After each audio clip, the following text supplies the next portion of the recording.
in the same way the mainstream right felt compelled to adopt Labour-voting feminists like J.K. Rowling, who were defending women as a civil rights group carve-out, aka TERFs, the mainstream left felt compelled to adopt and defend trans activists, who many saw as disruptive to their mainstream image. Neither tent felt very comfortable with the particular group as their focus. But when the political moment moves on, these groups are either portrayed as uncontroversial and once again neutral, turning the ratchet, or they become enemies of the revolution comrades. In a Maoist cultural revolution sense, and political energy and alliances break down. It's funny in that the feminists in the right have been more uncontroversially accepted than the trans activists now feel on the left, yes, which have become enemies of the revolution. Which actually goes to show, in a certain way, how the left has been more tenacious with closing ranks over this stuff. Yeah. And I think that's part of the reason why Starmer's kind of shut his trap on like the Israel-Palestine stuff, because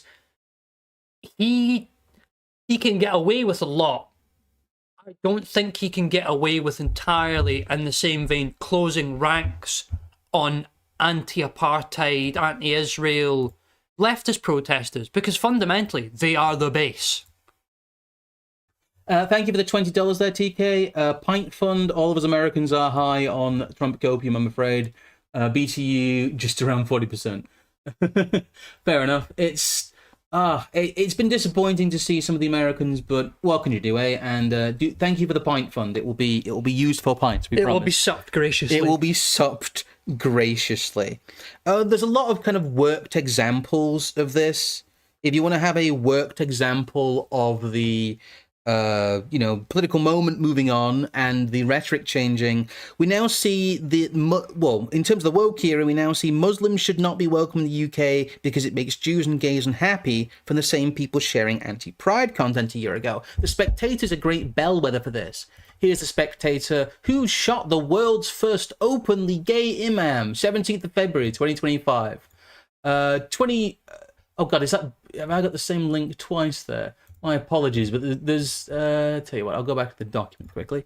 I believe you're looking for the How Pride Lost Its Way one. Yes. It's... But what you're trying to demonstrate is that any of these client groups can be simultaneously put up on a plinth, used to berate another one and denigrate, an opposite client group. And then when it's no longer convenient, you can basically completely and utterly flip the switch. How Pride Lost the Public...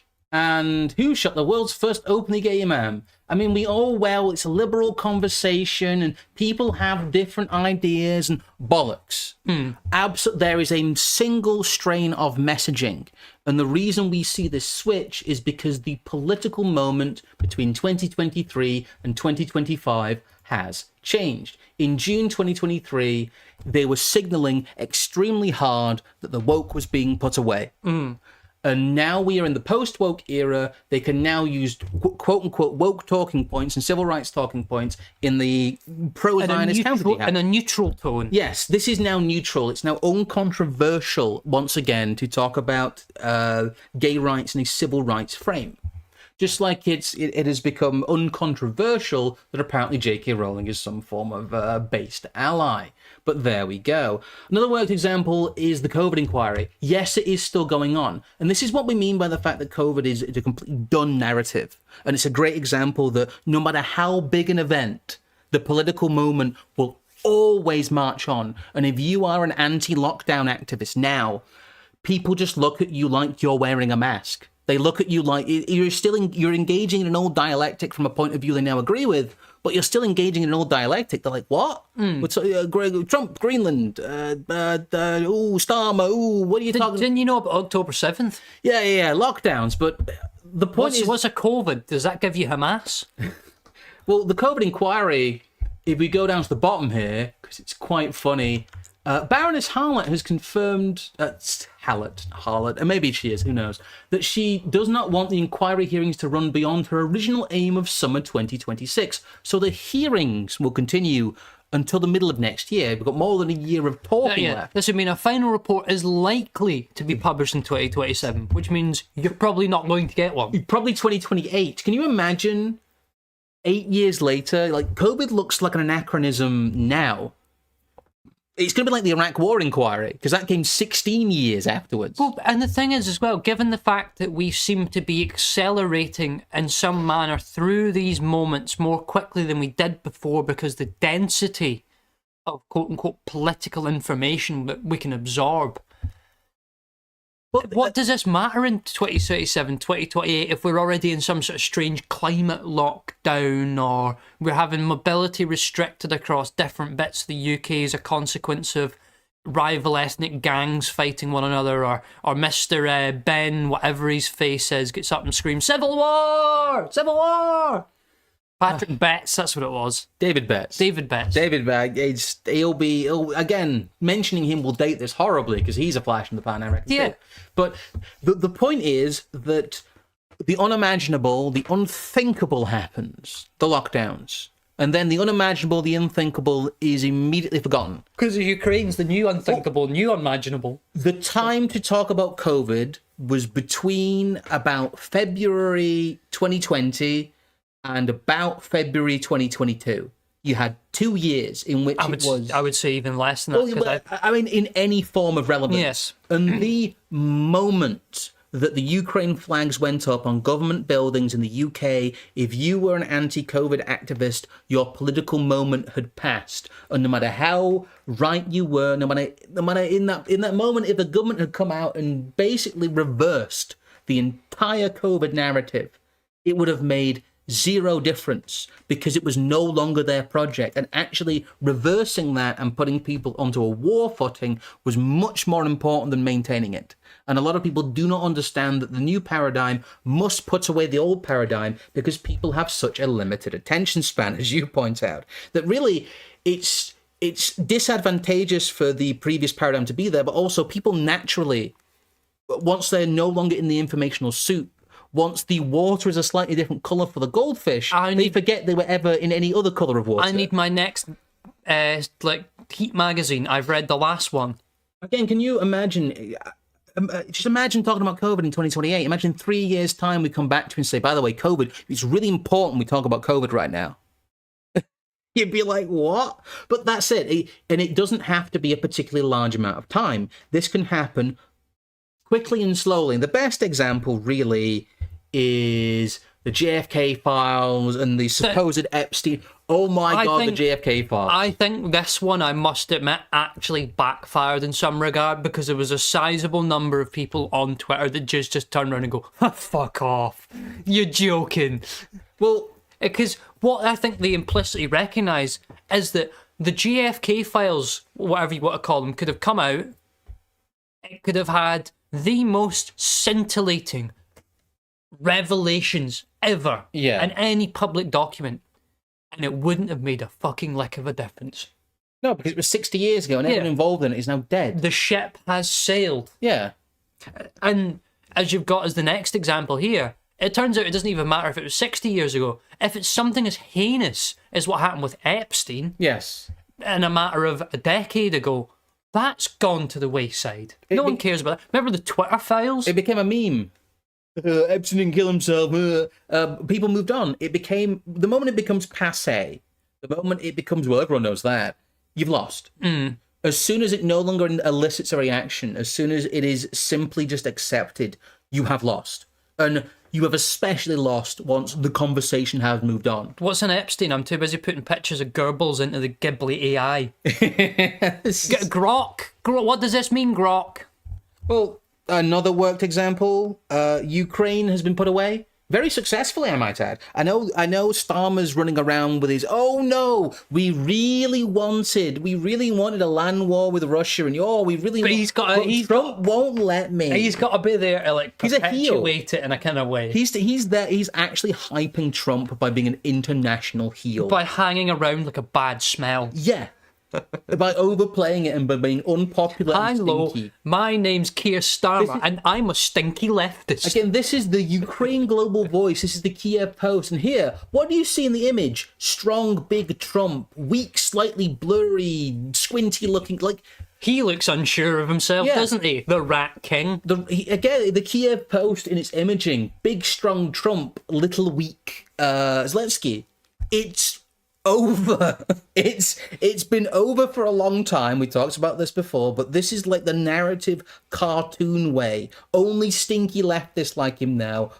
Stinky. But no, nobody actually liked Zelensky. No. Never. Just like nobody actually liked wearing a mask. I mean, I think one of the last clips we might ever see of Joe Biden in the public sort of image will be him coming out and going, Vladimir Zelensky, who?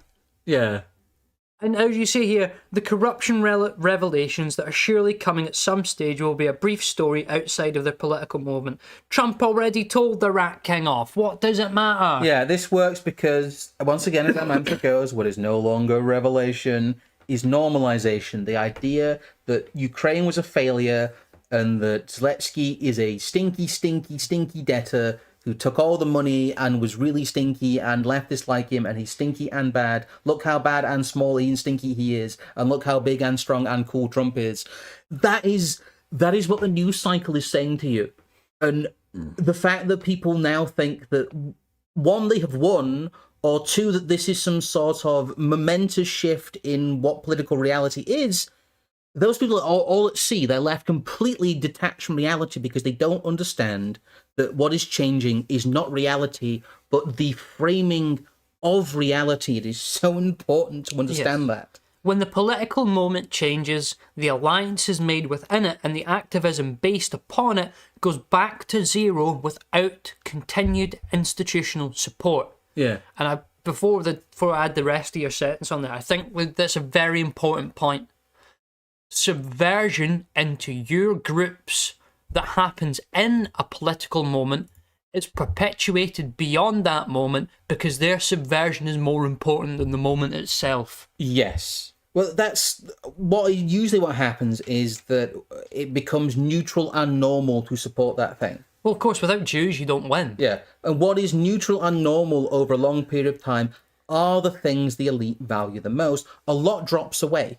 A lot does drop away. But where you see the continued and continuous institutional support and the portrayal of things as uncontroversial, that is where you have the most, solid center for the elite power project. This also allows the friend-enemy distinction to be defined for you by your enemies. If you allow these alliances to come about due to what the political moment is. In fact, certain political moments seem to be designed to create these unlikely alliances, then break them apart as a way of... It's like how a TV show has to reset to zero. It's like the political reality is a syndicated TV show, and they must always get back to starting position. Do you know what I get out of this? What? I look at the relationship British Muslims had with Jeremy Corbyn. He was their guy. Yeah. Then Corbyn and the message that he has is basically attacked by Momentum and the more kind of internationalist and more abstracted forms of leftism. Yes. The Muslims don't like that anymore. They look to the Tory party. Then the Tory party becomes their party for a couple of years. But then that all goes a bit woke and a bit too weird. So now you've got these disaggregated groups of weird, woke, progressive, champagne socialist types and Muslims who maybe have geopolitical interests that don't align with these people, constantly going back and forth and bumping into each other and wondering why, I'm a 65-year-old ex-university lecturer, poet, and an open whatever with an HMO with like 4 other people in Oxford. Why am I sharing a Labour canvassing spot or a Tory canvassing sort of thing with someone who's a devout Muslim who's only been living here for 10 or 15 years and doesn't give a rat's arse about progressive causes? The fact that they can chop and change these people and basically throw them at one another in their own sides is just, to me, like one of the most clear-cut examples. Here's another archetypal voter: the dwindling old left. The hard left, the union left. They just don't exist. The Mick Lynch left. But they do. They exist in a very small capacity. What's happened is those people were some of the most vocal activists for Corbyn. They thought it was their last gasp moment for old-style socialism. And those people now vote for Nigel Farage. Those people, or the SDP or some sort of strange thing like that, yeah. Yeah, or those people now vote for quote-unquote right-coded parties.